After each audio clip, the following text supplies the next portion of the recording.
I have been working on a documentary about reported paranormal activity at Sydney's reputedly most haunted site, the Quarantine Station. Along the way, I had enlisted the help of a powerhouse team of paranormal investigators, psychics, and sensitives. I feel quite a lot of trauma here, and I don't know why I kept seeing this pregnant woman.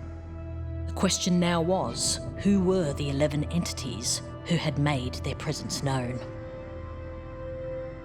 We had gathered some evidence along the way, but more investigation was necessary. We had a wonderful session in the hospital doing the table tipping. Yep. Got it right, finally. We started with a rundown on the most reported active entities on site. Matron, the postmaster, William Haye, the lovers, Little Isaac, the disappearing girl, the twins, Shadow Man, Dr. Slimy, Pantry Man, and Sam, the gravedigger. Now, to be clear, from all of your experiences, there's apparently many entities on site, is that right? Yep. But these are the 11 that are the most active? Yes. The cool ones. Okay, all right, excellent. We agreed to stake out the entire site for a further 11 nights, and on each of those nights investigated all the paranormal hotspots these 11 entities had been known to appear. We pulled out the full box of dice of paranormal detection devices on this mission.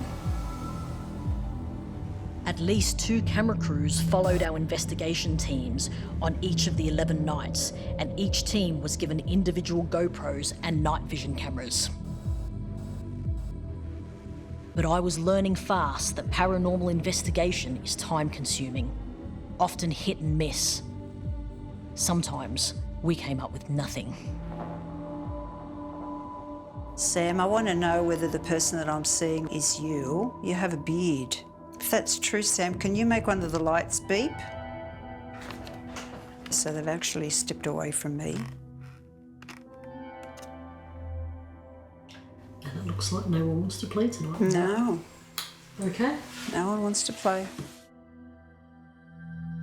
As loads of hard drives were filling up with data, reviewing all the captured media was a hard slog in itself. Another one dead. Oh, it's a little boy. We decided to zero in on groups of entities as patterns of behaviour started to emerge. There were the tactiles, pushers and predators, those who communicated in a very physical way.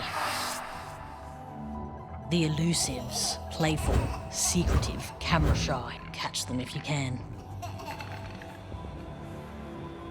The dominants, whose power or presence was undeniable, forces to be reckoned with.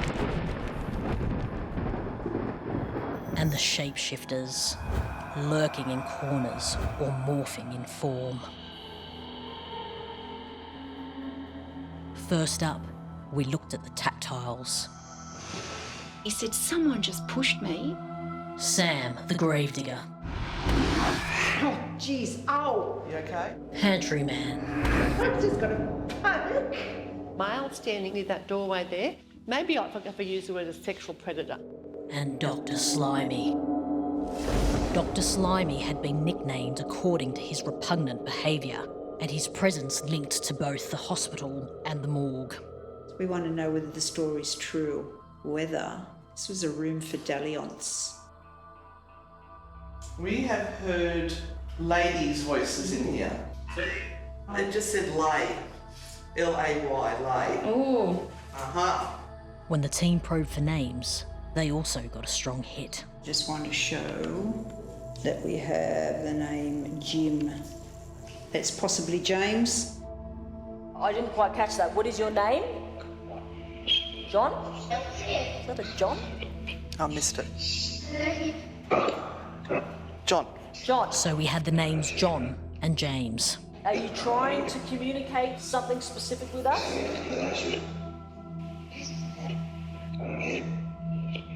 The only historical connections we could find to these names was a Dr. John Fox, close friend and colleague to the giant of a man, Dr. Reed. There was also a Dr. James Stewart, who was a naturalist and a painter.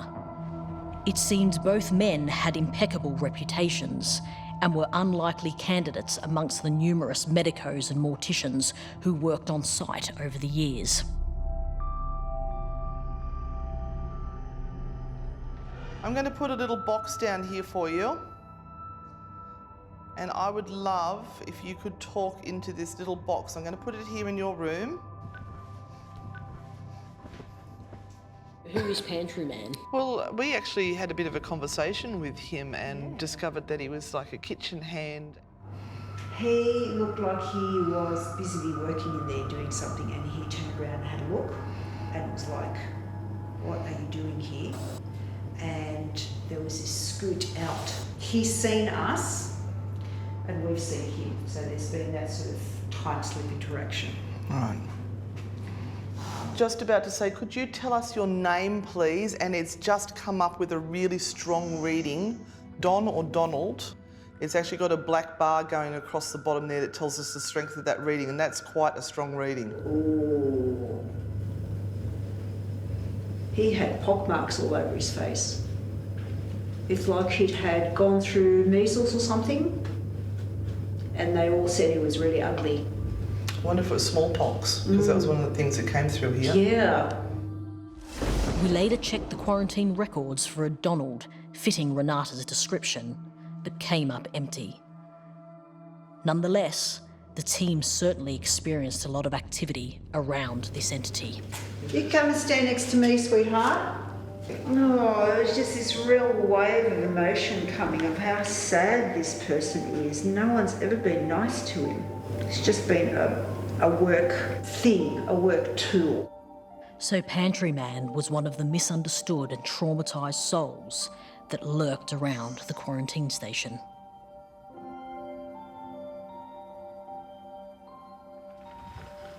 What would be the story behind our other pusher and shover? Sam, the gravedigger. When they had major epidemics and they needed people to bury the dead, they would go down to the homeless people in Manly and offer them free food, free drink, free accommodation to dig graves.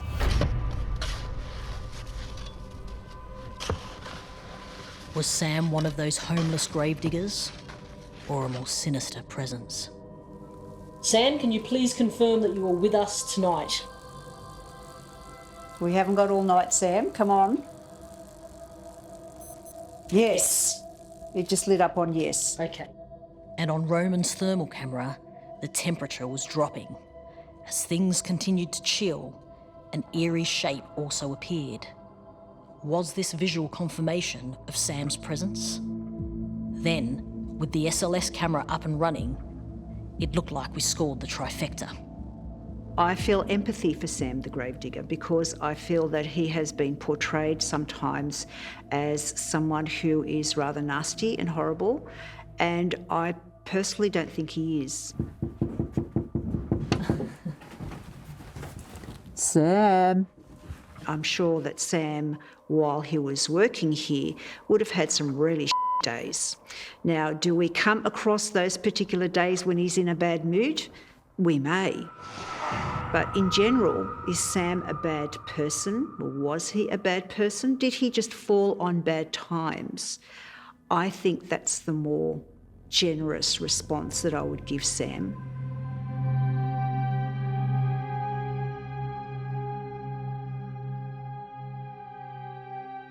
The next group of entities were what we dubbed the elusives.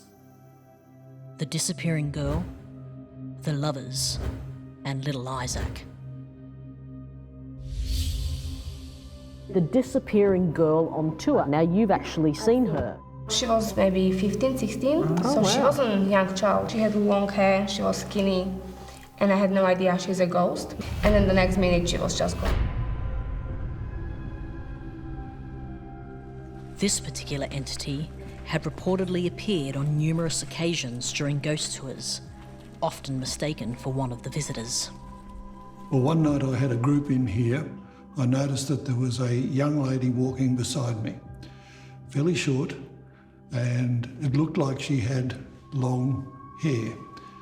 And as we got to the door, I turned to her and I said, "After you," but she wasn't there. Despite our extensive investigation coverage of the site, the disappearing girl lived up to her elusive name. The Lovers.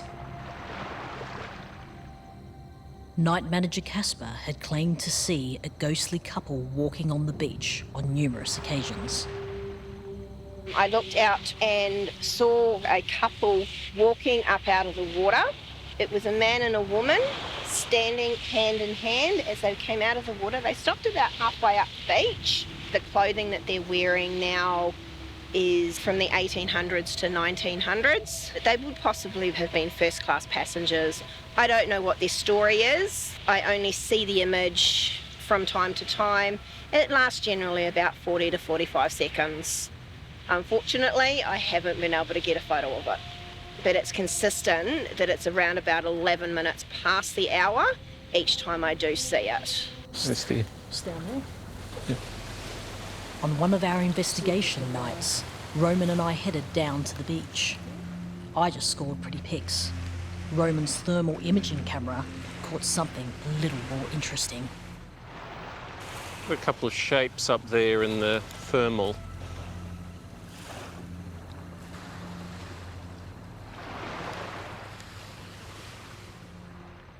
But aside from this one piece of evidence, the Lovers kept us in the dark.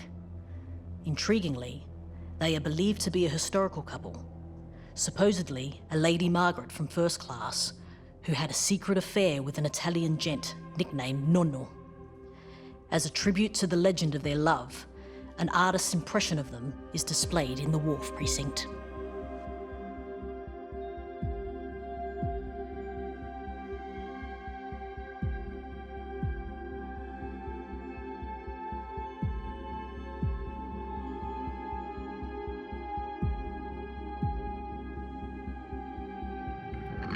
The youngest elusive is the one that affected me the most. Little Isaac, most commonly seen in the third-class dining area, often playing under the stairs. His grave's actually up in the second cemetery. The family left an inheritance to the site as a means to upkeep the grave, so that was sustained even after they removed the second cemetery. Isaac, is that you? It's Anne. I've come back to visit again. I'm seeing things happen in that dark spot there at the top of the stairs. As if there was a little face that came halfway down. We were told he liked to play hide and seek. Roman's thermal camera agreed. Isaac, have you got someone with you? Ooh, okay. It's just sort of flooded out with warmth after you moved away. That was a 2-degree rise in a matter of seconds. Do you want to come and have a look? Come and have a look in the room. See that area? It's coming through here now. And we'll put it on the table and see if he responds. Isaac, are you in here? Isaac, I want to know if the little one that is with you is your girlfriend. Is she your girlfriend? It just said kiss. Oh, what's her name? Oh, I think she's really pretty. She's very shy, isn't she? What's her name? Carol. We've got a name. Carol. It was comforting to think that little Isaac might have a companion, but no more secrets were offered up.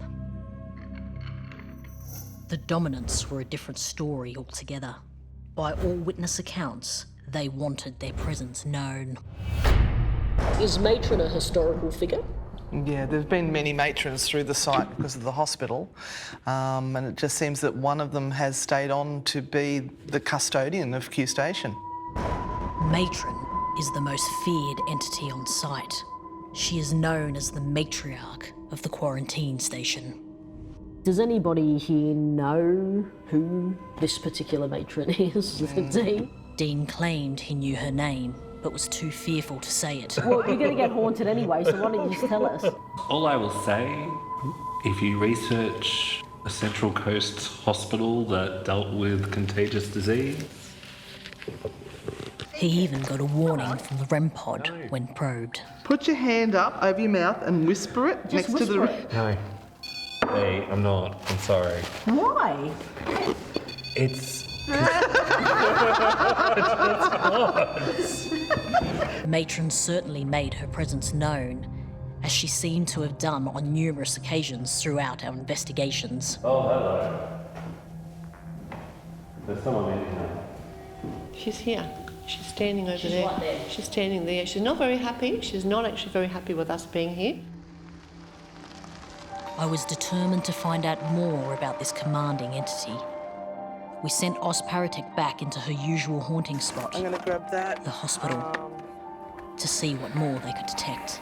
When we do any work in the hospital, we always feel that we have to ask for Matron's permission to do anything at all. Because if not, she'll just shut everything down and go, no, wait, you ask me first. You come to me and you ask me, and then I'll think about it. On this particular night, Renata tried an intuitive approach to make contact. Matron, do you want to come and stand next to me? You know what I'm wearing. I'm wearing this specially for you. I want to feel your energy and your presence. It's really, really close. Matron always makes me want to, put my back straight, and I feel her as being this staunch woman who had to be totally in control of the hospital.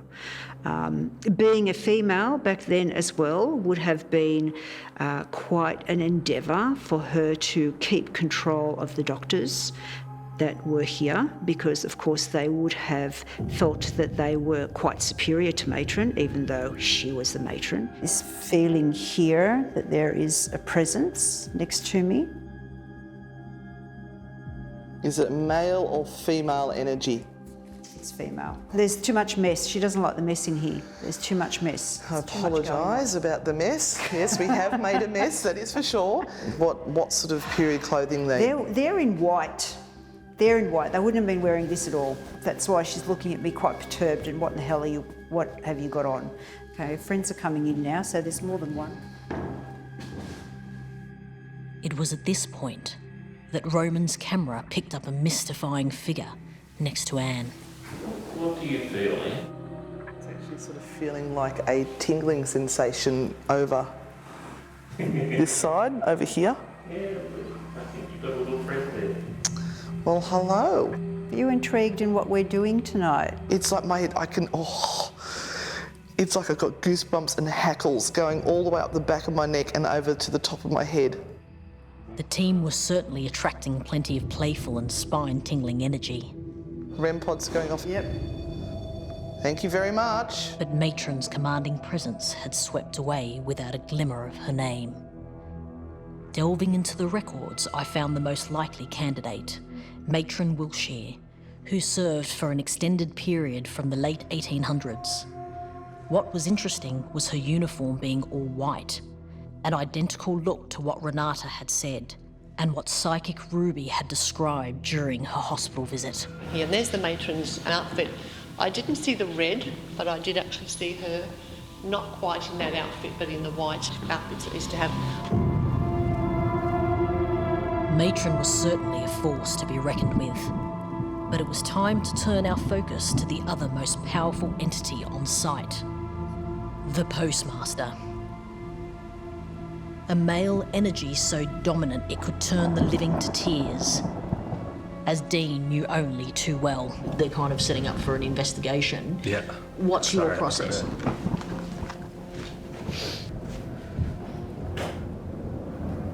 The camera guy saying that they actually saw something hit him. Right, so explain what just happened.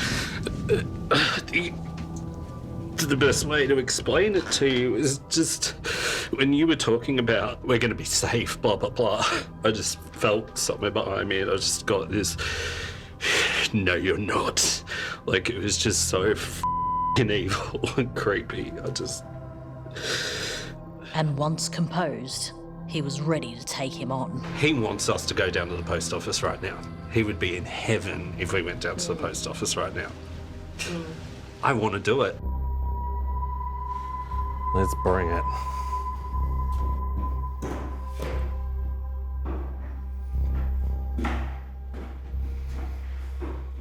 I believe Pete, who everyone calls the postmaster, is James Forsyth Vincent. So he was the superintendent of the site. Okay. His wife also died in very mysterious circumstances on the site as well. Julia Forsyth Vincent, who died of a morphine overdose. She's seen in the post office. He married a woman 24 years his junior, literally 6 months after his wife was dead and buried. If you think logically, anyone that tries to communicate with her, he wants to stop. I'm going to put this digi-recorder in here. Postmaster's bedroom.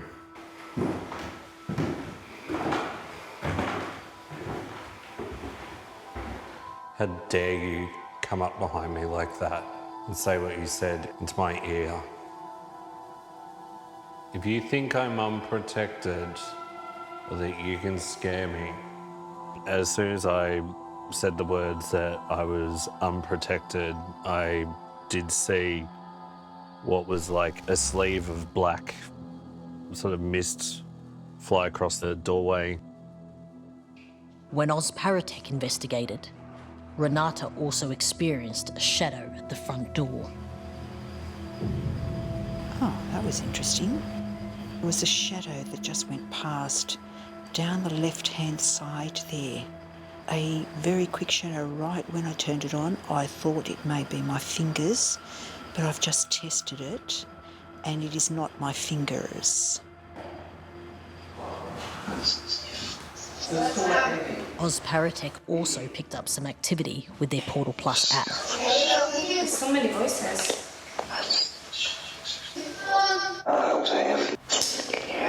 Get me out of here. Let me out of here? That was disturbing. Had the team actually made contact with someone trying to escape? A woman, perhaps, trapped in her own home? I fell. The more the team probed, the more unwelcome they became. Get out of here. Are we safe?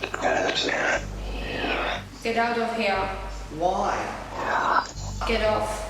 I know you want me to get out, but why? Why indeed? It seemed the controlling entity in here was in no mood for further talk. Was there a secret lurking behind his silence? Dean believed the answer lay in the connection to another prominent entity on site.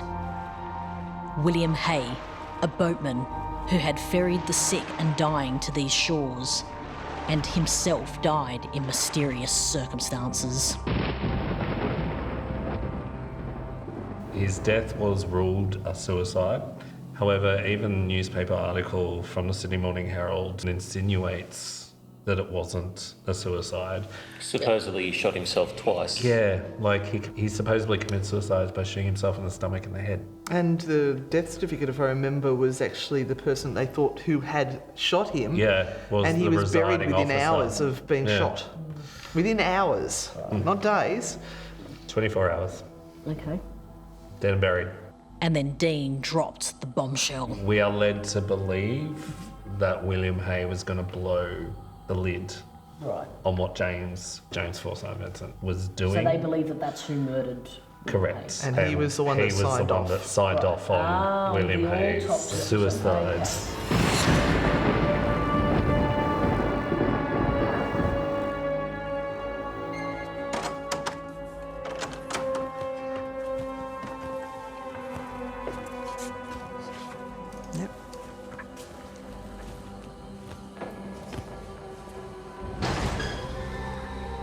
All right, Mr. Haye, we respectfully ask that you will answer our questions and see if we can find out what happened to you. William, was that you that gave me the pain in the back of the head before? Like you were hit with something hard, bit of timber or something? Yeah. Did you commit suicide or was it murder? Suicide or murder? Murder. Did you hear that?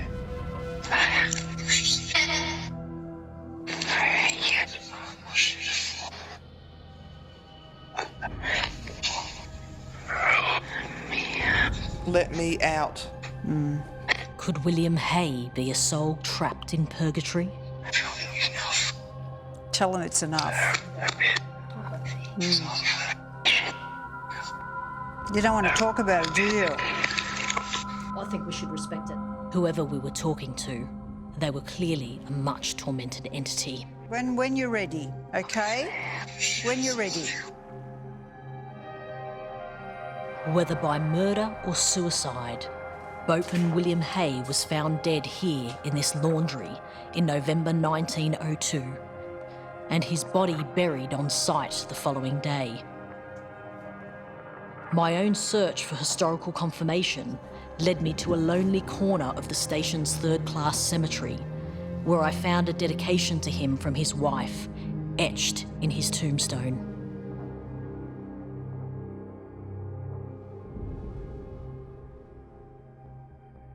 And in the quarantine records,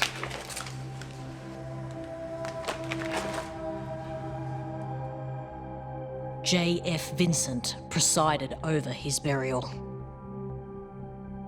In another strange twist, the news of the day reported that a witness who had confirmed his supposed suicidal state of mind was Alfred Wilshire, coincidentally, the same name as Matron Wilshire.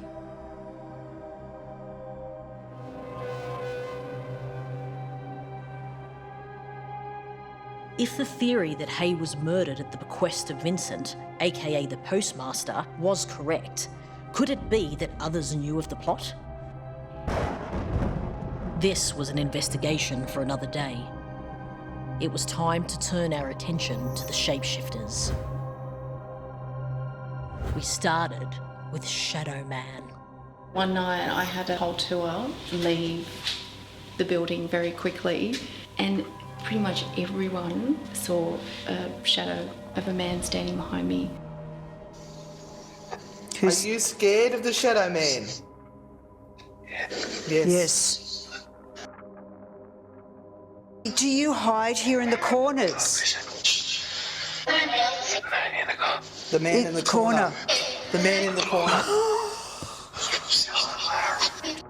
We had captured plenty of evidence about the Shadow Man, but no clues to his identity. Never heard a name associated with that particular entity. I've seen him. Yeah. You've seen him? Yeah.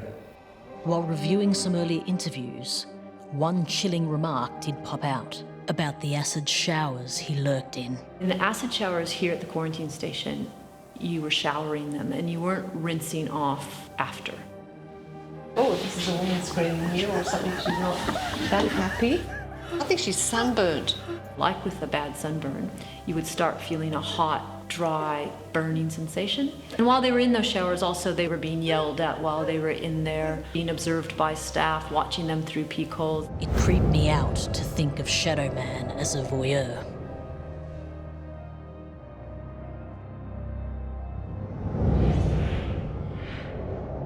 The twins, I don't know if it's one entity that splits itself into different spots or whether it's literally twins who stand side by side, but when I see it, it looks like about a 6.5 foot tall person, just pure white from head to toe. Usually it's not wearing clothing, but it's got a fairly blank face. I do remember seeing like rib cage moving in and out when I last spotted it, but every other person that I know who spotted it will spot it standing next to another copy of itself.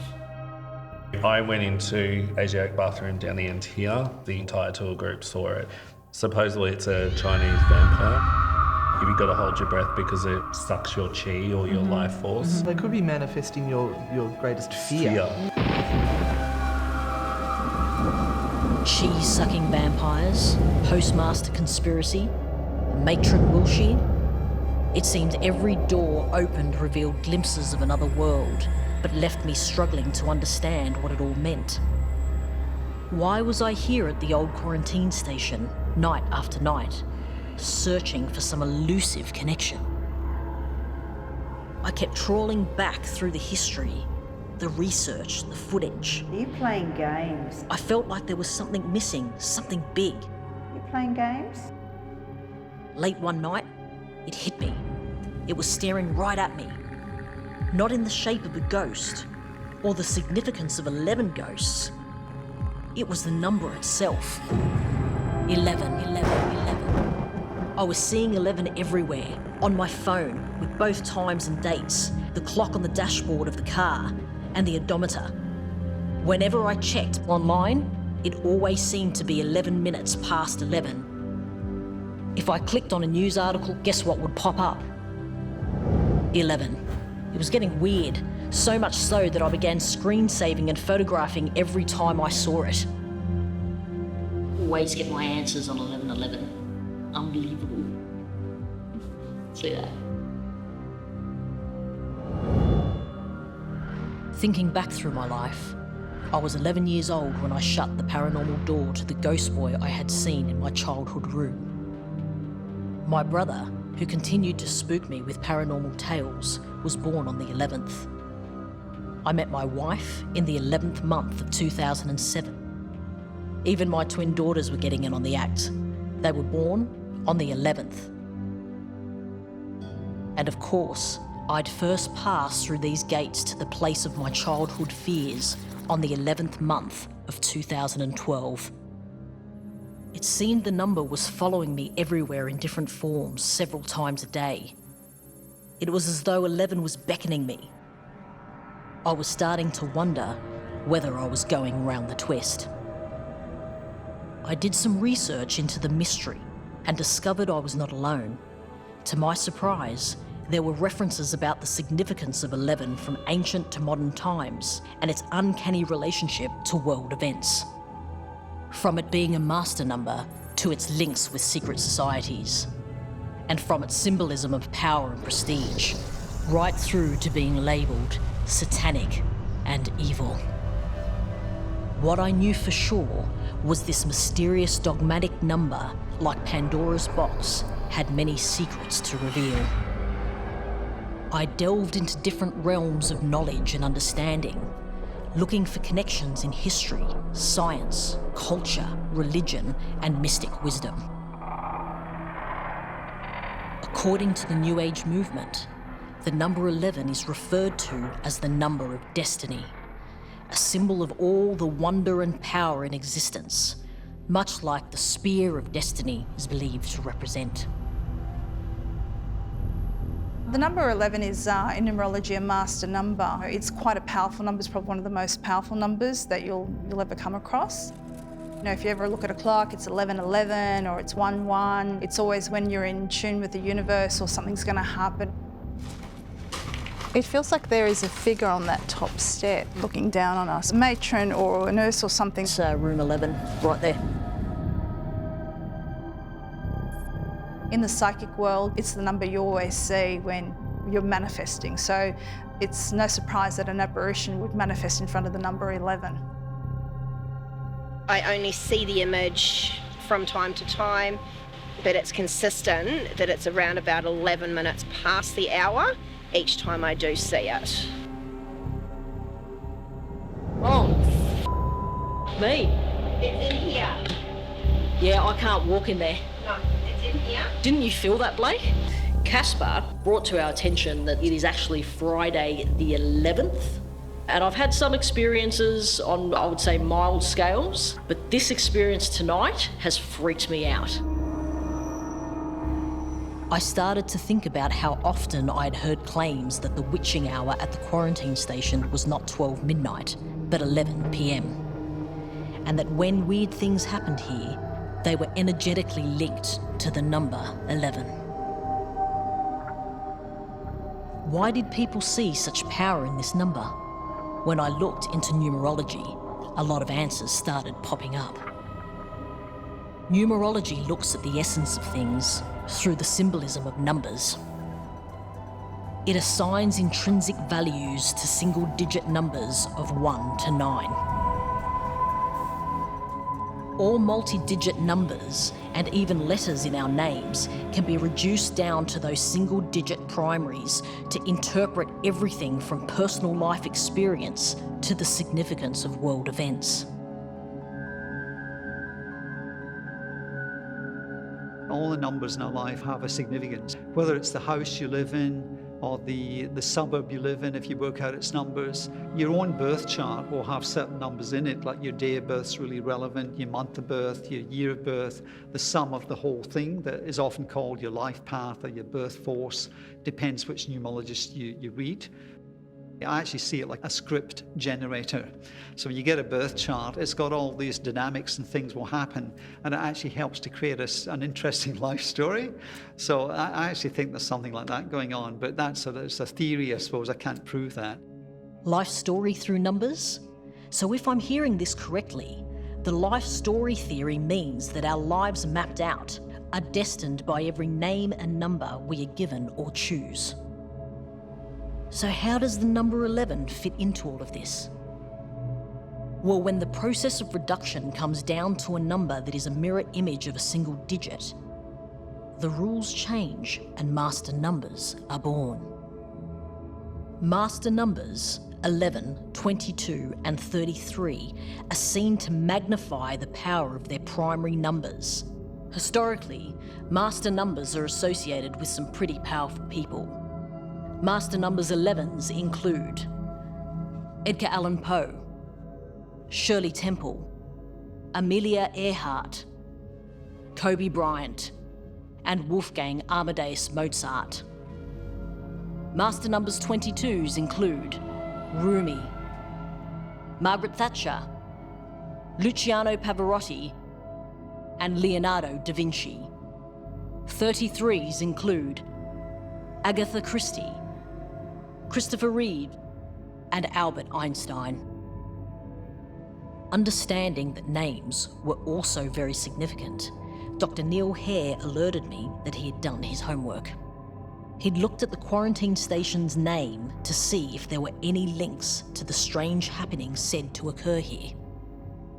You can actually work names out to see what they're saying, and there's essentially a letter number translation table that you would use whatever there's a birth alphabet you're working with, and we're working with English here. So what you do with the name is you then assign the values of the numbers to each letter. And if you work out for quarantine station, the total of that comes to 74. 74? 7 plus 4 equals 11. So in numerology, the quarantine station name is intrinsically linked to this master number. And according to Dr. Neil Haye, the synergies in the number went even further. 7 and 4 are very, very interesting. When I worked out this yesterday, and that actually makes some sense to me, that there's some meaning of spirituality and physical life. There's some connection. There's some sort of strange thing happening here. 7 relates to heaven's force, and 4 relates to the earth plane. So 7 and 4 together is like the meaning of heaven and earth. So there's some leading through of the souls who are maybe still attached to you. Could we have just gotten some sort of confirmation through numerology that souls do still, in fact, reside here? Creepier still was unpacking the name of the pandemic sweeping through our world as we completed our post-production and recorded this very voiceover on the last day before lockdown. Coronavirus, also known as COVID-19, translates directly to the number 11.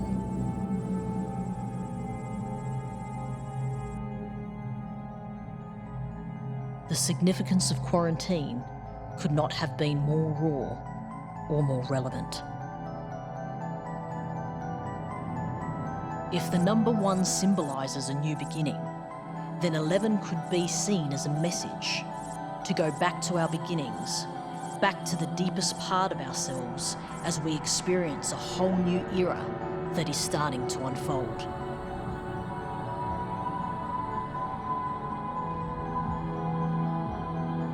I thought of all the souls who had come before us, searching for meaning in whatever chaos they faced in their own space and time. In that quest for understanding, were numbers a human invention or a reflection of the divine?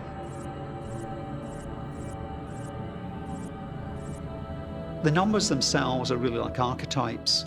sort of like general principles, going back to the time of Pythagoras, which is about 500 to 600 BC, and he started observing things like musical scale and the sound of different hammers and an anvil, the harmony of the spheres, various things. But the Greeks were really into geometry, and so they looked at all the number one could relate to, they had little dot pictures to try to work out what the numbers actually meant. They believed that they had more spiritual, heavenly role to play, ethical role to play than just counting, just normal counting. In ancient Egyptian culture, I found a similar link. The exquisite geometry of the Pyramid of Giza is said to have been built on 11:11 ratios, and as a tomb, is symbolically a direct connection between earth and heaven. It seems that since we began to count beyond our two hands, the number 11 can be seen to represent a new cycle, a new beginning. From the Coptic Church in the Middle East and Africa, where the number 11 is linked to the beginning of a new year, to as far afield as Bali, where the ancient festival of the 11 powers represents the beginning of a new century. Sacred numbers is very much a thing in places like, if you look at China, like the number 8 is such a big deal there. You have Chinese businessmen who pay a fortune to buy a property with 8888 because it's going to bring them so much luck. Numbers pop up a lot, number 12. 12 signs of the zodiac, 12 months of the year, 12 labours of Hercules. If you want to go biblical, there's 12 tribes, 12 disciples. Some biblical believers associate the number 11 to signify pure evil. In the Bible, the prophet David claims that during one of his visions he witnessed a 10-horned beast rising from the sea, and an 11th horn sporting a face grew from its skull. It supposedly spoke of having more power than any kingdom, leaving some scholars to believe it to be a representation of the Antichrist. Adding biblical weight to the dark side of 11, Judas Iscariot, who betrayed Jesus, was the 11th disciple, known as the 11th.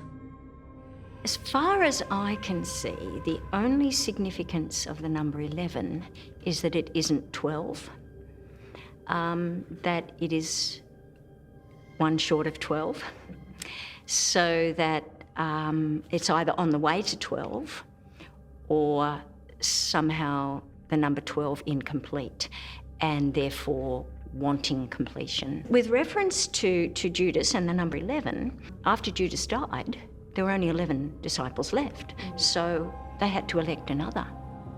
In the pre-Christian era of Babylonia, the goddess Tiamat unleashed 11 monsters to wreak revenge over the death of a loved one. In Satanism, there are 11 rules of the earth.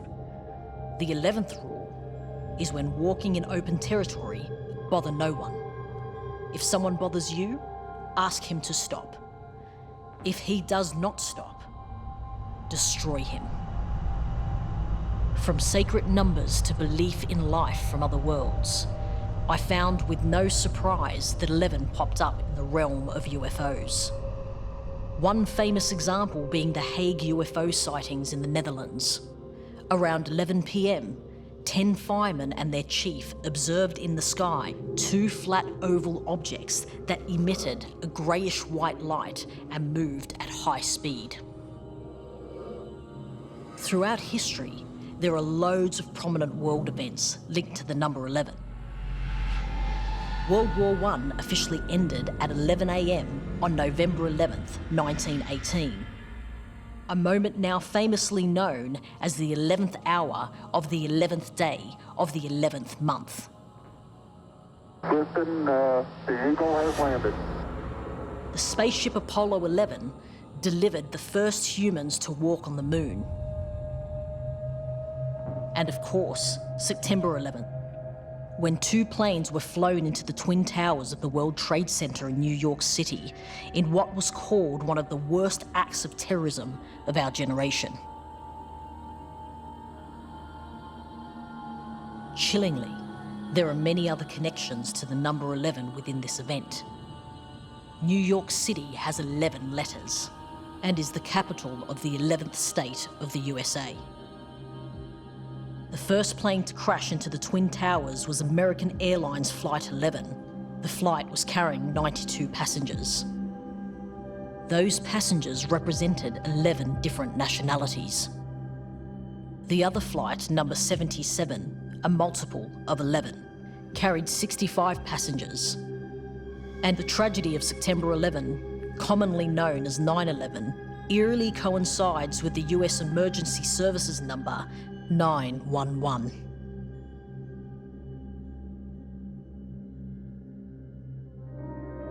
Even the so-called mystics and seers of the future had predicted some of these key events. Michael D. Nostradamus needs no introduction. He's infamously known to the world simply as Nostradamus. The French astrologer and physician, best known for his alleged predictions of future events with astonishing accuracy. These include the rise of Napoleon, the rise of Hitler, the end of the First World War, the atomic bombing of Hiroshima. Some advocates even claim his prophecies reflect the power and impact of US President Donald Trump. On the other side of the coin is a much lesser known clairvoyant whose predictions have recently shot her into the spotlight. Born January 31st, 1911, Vangelia Pandeva Gushtarova is now known to the world as the blind mystic Baba Vanga. Baba Vanga is also dubbed the Nostradamus of the Balkans, with an apparent 68% of her predictions coming to pass. These include the breakup of the Soviet Union, and that the 44th President of the United States would be an African American. That came true with the election of Barack Obama.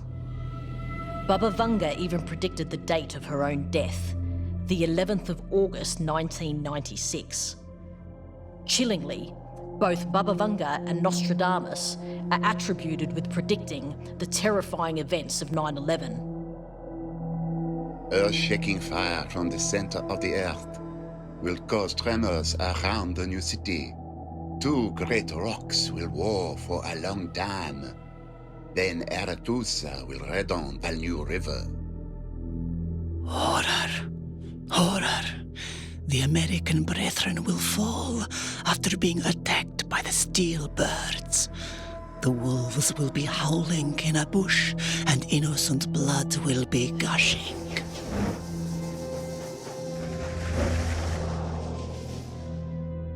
We have a wonderful history of brilliant minds, from Einstein to Tesla and everyone in between. Their discoveries have reshaped the way we live today. I decided to take a look and see if those world shapers had documented any insight into this mysterious number. I delved into the most tantalizing questions. Where do we find meaning in our lives? And what is the nature of reality? The theory of everything will be a single, all-encompassing framework of physics that explains and links all the physical aspects of the universe. In the 1960s, string theory emerged as a frontrunner to tie it all together. The theory focused on multiple dimensions. In 1995, Professor Edward Witten announced his M theory, which unified the camps and purported the existence of up to 11 dimensions. Yes, you heard it, 11. My head was spinning with this number, and the more I looked for it, the more I found it in every way, shape and form. You know, we all have a connection in our pockets to as much information as we want. We seek out new information, we seek out new places, we seek out things that we don't know because we know so much now. We want to know what lays beyond, you know, what if something lays beyond. There are some things that we just go, yep, that's something I really want to know, or that's something that intrigues me. And so that's why we start leading down these paths, rabbit holes of information. Was I really going down a rabbit hole of information? Or was I on the brink of understanding why the number 11 was becoming so prominent for me? I was doing something, I sent an email someplace yesterday, and I thought, oh, there's 1111 again. So it just happens all the time. And I think, as people ask me about that a lot, why do I keep seeing these? And I think it's because our attention is being drawn to there's more to life than meets the eye. I think that's often when you see a lot of 11s coming up, or 22 or 222, 333 in the clock if you wake up in the middle of the night, and why is it always that time?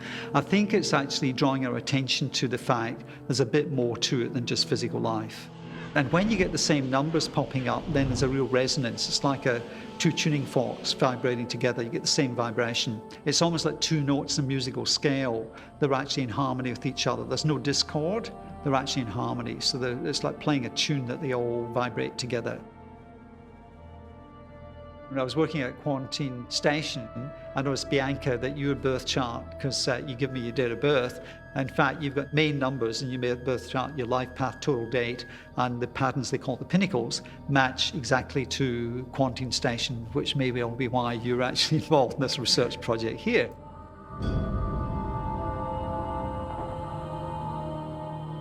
If what Dr. Neil Haye was saying was in fact correct, then what that means is that my time at the quarantine station was no coincidence. It was destined. So what was I here to learn? And what did the number 11 have to do with it? The 11 energy, on the highest level of it, it is about spiritual teaching and inspiration. It relates to the planet Uranus astrologically. And, when we have Uranus active in our birth charts, what they call a transit, astrological transit, if you're ready for change, because it's an agent of change, if you're ready for change, there's no divisions and stuff, you just go with the change and you're inspired with it as well. But when you resist change, then that's when you get dramas happen in your life, chaotic things happen in your life, and then it becomes a tricky pattern.